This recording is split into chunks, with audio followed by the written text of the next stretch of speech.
जय हिंद मेरे प्यारे साथियों। आज हमारे साथ हैं यूपीएससी सीएपीएफ 2020 में 67 रैंक हासिल करने वाले तरुण बिष्ट सर। सबसे पहले इनको मैं बहुत बहुत बधाइयाँ देना चाहता हूँ और सबसे पहले मैं आपसे ये जानना चाहता हूँ कि आपकी जो क्वालिफिकेशन है वो क्या है और आपका जो बैकग्राउंड रहा वो किस तरह से रहा। Thank you sir.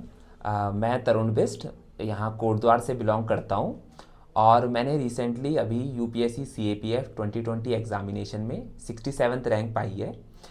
मेरी जो फैमिली बैकग्राउंड है वो नॉर्मल फैमिली बैकग्राउंड से बिलोंग करता हूँ। कोटद्वार उत्तराखंड से ही मैं पढ़ा लिखा हूँ। मैंने अपनी स्कूलिंग क्लास 10 तक सेंट जोसेफ कॉन्वेंट स्कूल से पढ़ी है। 11th-12th मैंने एमकेवीएन पब्लिक स्कूल कनघाटी से पढ़ा है।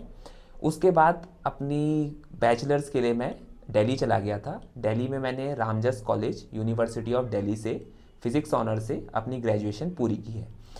उसके बाद मैं अपनी डिफेंस एग्ज़ामिनेशन की तैयारी में भी लगा रहा, जिसमें सीडीएस और सीएपीएफ दोनों थे।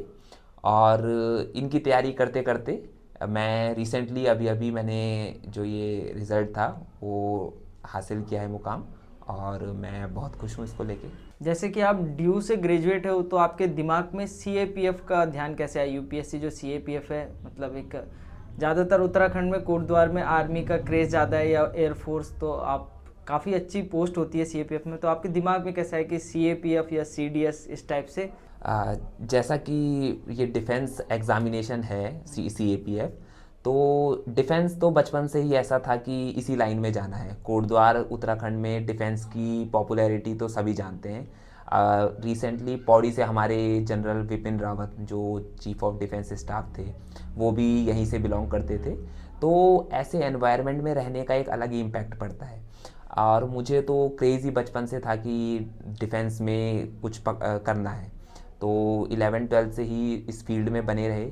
कोशिश करी एनडीए की, रिटर्न हुआ है, एसएसबी नहीं हो पाई। उसके बाद जब दिल्ली गए तो सीडीएस का भी ट्राई किया, वहाँ पे भी एसएसबी में रह गए थे।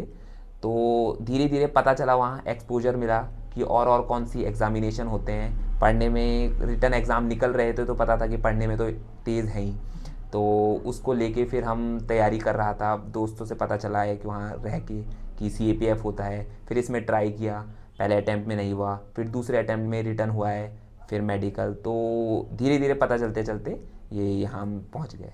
जो सपना आप इतने वर्षों से देख रहे हो वर्दी का, वो आज पूरा हो गया है, तो आपको किस तरह से महसूस हो रहा है। जैसा कि रिज़ल्ट आया, 4 जनवरी को रिज़ल्ट आया, और रिज़ल्ट आते ही सबसे पहले तो मुझे यकीन नहीं हुआ कि ये मेरा ही नाम है। और होता ही है जैसे कि लिस्ट चेक करे जा रहे हैं 2-3 बार, बट फाइनली जब रियलाइज़ हुआ कि हाँ, थोड़ा माइंड को काम किया, फिर घर भाग के आया, घर वालों को बताया, तो सब बहुत खुश थे।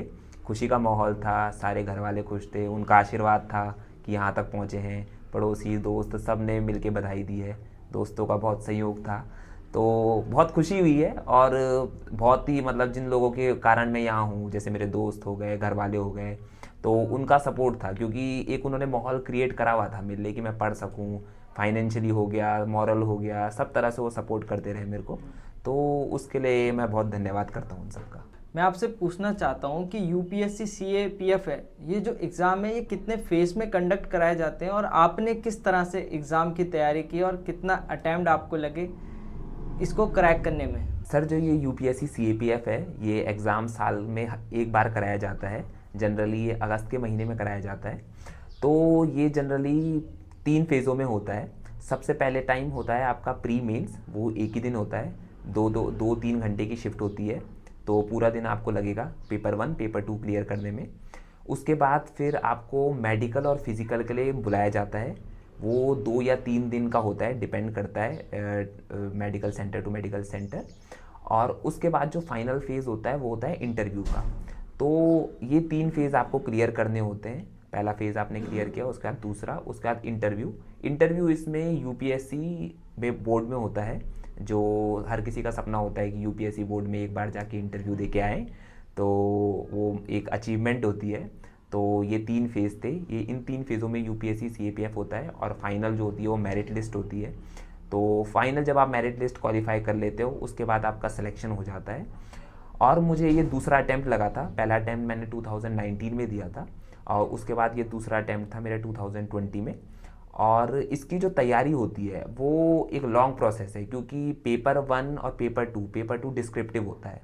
जनरली जो बच्चे होते हैं वो ऑब्जेक्टिव पेपरों के आदी होते हैं कि टिक करना है, हमारे पास ऑप्शन है, ऑप्शन में से हमें सही आंसर ढूंढना है।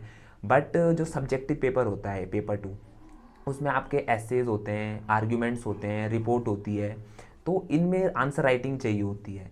तो एक कंसिस्टेंसी बहुत ज़रूरी है इस एग्ज़ामिनेशन में, क्योंकि साल में एक ही बार हो रहा है, तो पूरा एक ईयर प्रोसेस है, तैयारी करनी है आपको। और जो यूपीएससी डिमांड करती है इस पेपर की, जो फैक्चुअल डिस्क्रिप्टिव पेपर है, उसमें आपको जो ऐसे आर्ग्यूमेंट लिखने हैं वो करंट के पर्सपेक्टिव से लिखने हैं। करंट अराउंड डाटा आपके पास होना चाहिए, करंट अफेयर्स का, फैक्चुअल नॉलेज भी आपको होनी चाहिए हर फील्ड की।